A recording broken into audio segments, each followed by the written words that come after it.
Welcome once again to our second episode in this series, learning how to read music. In the first episode, we have covered basic notation, some of them. We have looked at what we call the staff.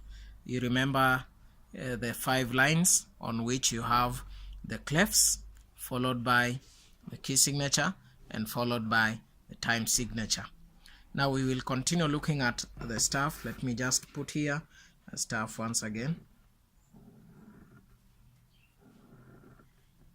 Now we said it has 5 lines, and so on these 5 lines you have what we call the clef, and this is the treble clef, and we also have another set of 5 down here, and on this one we shall have the bass clef.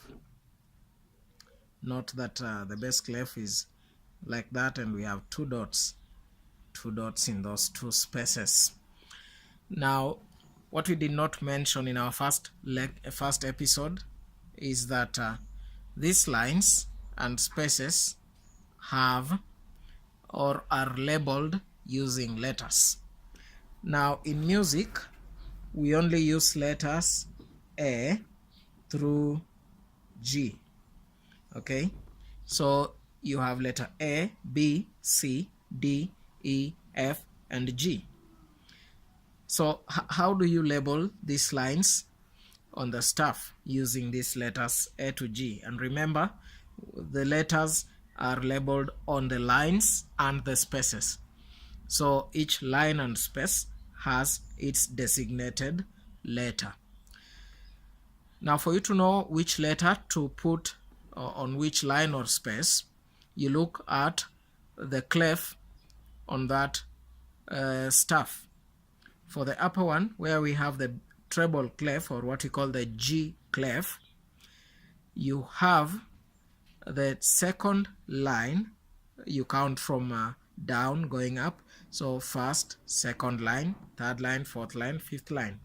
The second line, notice that when I'm drawing my clef, I begin by almost circling the second line. Okay, let me draw another one here just to demonstrate how I draw it. So I begin from this above the first line, or in the first space, and then I go as though I would cycle the line, and then I come back and complete my clef. So you realize I almost circle the second line. Now with the clef being called the G clef, what that means is that it points to you where you put letter G.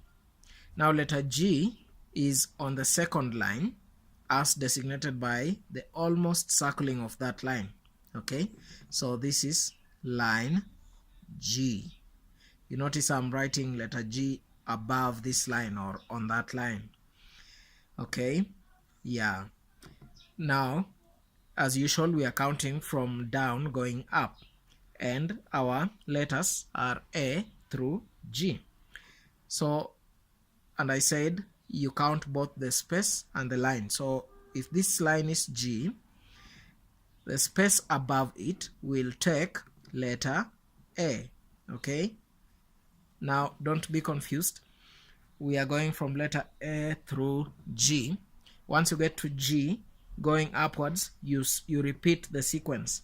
You begin from A up to G again and repeat again. The sequence is repeated. So this space will be A, and this line will be B. The space above it will be C. The line above that space will be D, and E, and F, and so on and so forth. When you go down, the space below the line G will be F, counting backwards, F, and this line, the first line, will be E. Alright? Okay. Now coming to the F clef staff, on the staff where you have the F clef, what happens is that it is called the F or bass clef. So for this one it was the G or treble clef. Alright? And this is the F or bass clef. Now it follows, just like we have had the G clef identifying line G, The F clef helps you to identify line F. Now how does it do it? You see these two dots? They are putting this fourth line in between them. And so this is the line that you designate as line F. Okay, so look at the two dots. They are putting the fourth line between them, and so that line is being pointed at as line F.